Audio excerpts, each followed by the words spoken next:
the media throws out OTAs, the players throw out OTAs, off organized team activities. Okay, what goes on here? What goes on different here that say doesn't go on in training camp, and why are they needed?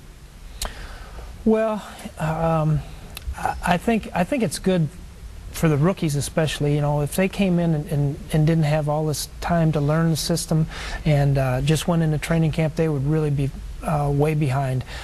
You know, maybe some of the vets don't need it as much, but you kind of rest them some so they don't have to take all the reps.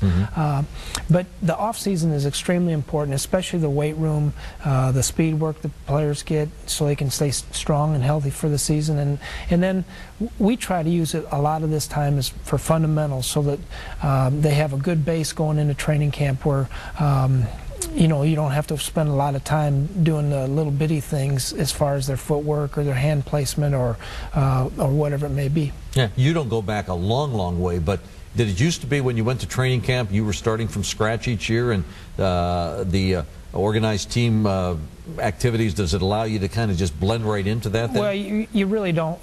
We try to do a deal where we teach it one time in the OTAs, and then we teach it again in the mini camp, and then we teach it again in the training camp. So you teach, really, the players have heard it 3 times before, you know, the season gets going, and I think that makes it a little bit easier. You know, they say to learn you need to hear it 3 times anyway, so that's why when I yell 3 times the same thing. Let's go to Enrique in Goshen. Hi, Enrique. You're on Meyer Sports of All Sorts. Let's see. He's been holding on a while. Let's go over to Jeff in Westwood. Jeff, you're on Sports of All Sorts.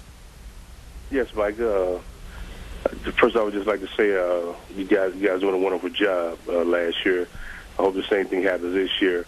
But your pickup on Pac-Man Jones, I know you said that, you know, you haven't established where you're going to put him at, but I think he would work great for you guys as a kickoff returner or maybe the punt returner.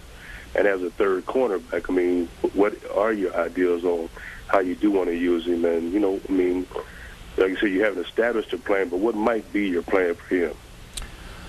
Well, the first thing we want to do is find out where he's at as an athlete and where he is as a person. Right now, I'm more concerned about those things as far as fitting him in. We'll fit the guy in when we get there. Could he be the nickelback? Yes, there's a possibility of doing that. He was a heck of a punt returner, and when he was back in Tennessee, he actually even played some offense there. So. Right now, our plan is to just look at him, get him acclimated to our system, and make sure that he understands exactly how we want things done. How big is he? He's not real big. He's probably 5'10"-ish, but I want to say about 190 pounds, maybe 5'9". When a guy doesn't play a season, is there rust? Does it sometimes benefit them that they've had 1 year without being you know, banged around? No, I don't believe so. I think it's more like an injury. They have to come back and start all over again, and you know, with the footwork, with the techniques, all the different things that a defensive back has to do. But I don't think it's good for anybody to sit out for a year. Okay, Jacob let's go to Steve in Falmouth. Steve in Falmouth, Kentucky. How you doing tonight? All right, guys. How you doing? Okay. Coach, I want to say you are the best man for the job. I'm very proud of you and what you have done for Cincinnati Bengals. And I want to ask you something. I thought our first pick should have been a cornerback because we've struggled on the receivers. Leon Hall, what I'm saying. I've seen him struggle. Okay, that's one question. Number 2 is our linebacker. It's on this show on Discovery or whatever. What is his name? Dhani Jones, yeah. Travel Channel. Okay, yeah, Dhani Jones.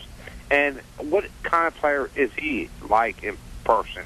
And I'll listen to your response. And thank you. Dhani's he's an interesting character, isn't he? I tell you, Dhani, I've really grown to respect, and the way he is, the way he studies, the way he prepares. You know, he was with about 3 different teams, and I had heard a lot of things about him before I got here, but I try to do things with an open mind, and he loves football, and I have no problems with anybody who loves football. He's very articulate, he's smart, he's a leader, he does a lot of really good things, and so I've been really impressed with him. He's a good guy. And as far as, you know, the cornerback situation, you know, we have 2 first-round corners already.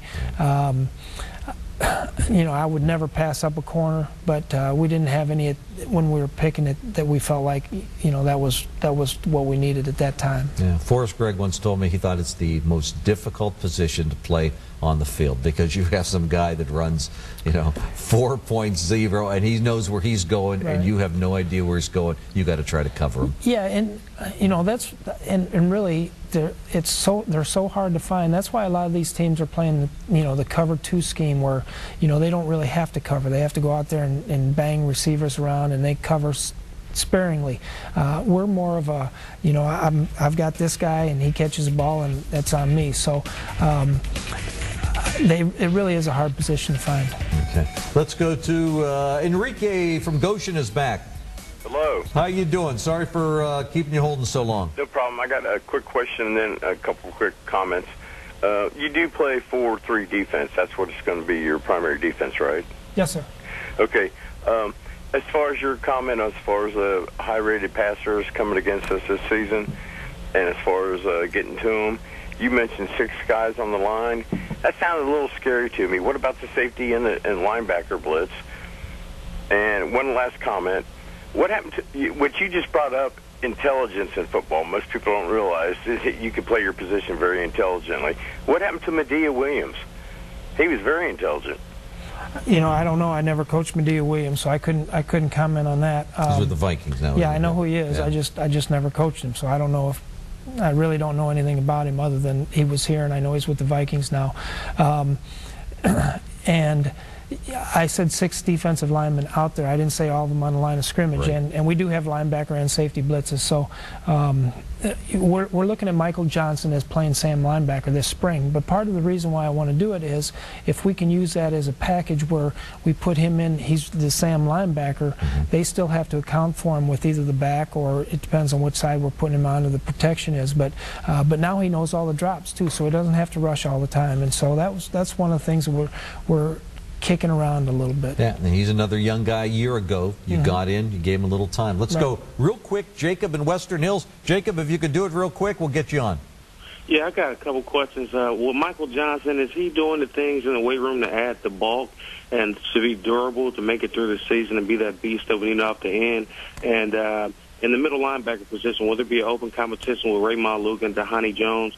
And as much talk about Pac-Man Jones, I haven't heard much about Jabril Wilson, and he interests me. Could you just comment on that real quick, please? Yeah, Thank you. why don't we take that first one about Michael Johnson, because you were talking about him anyways. Well, Michael Johnson really has done a nice job. You know, he's there every single day. He's been a terrific kid. He was #1 in his class in Selma, Alabama, another smart guy. He's really done a really nice job, and so hopefully we can continue to keep him healthy. You know, he hasn't been hurt, but so far I've been really impressed with him. Good deal. Coach, thanks for John. coming in. Yeah, thanks Great for to having having you. Thanks for Mike, and behind the scenes, Philip Lee, Mark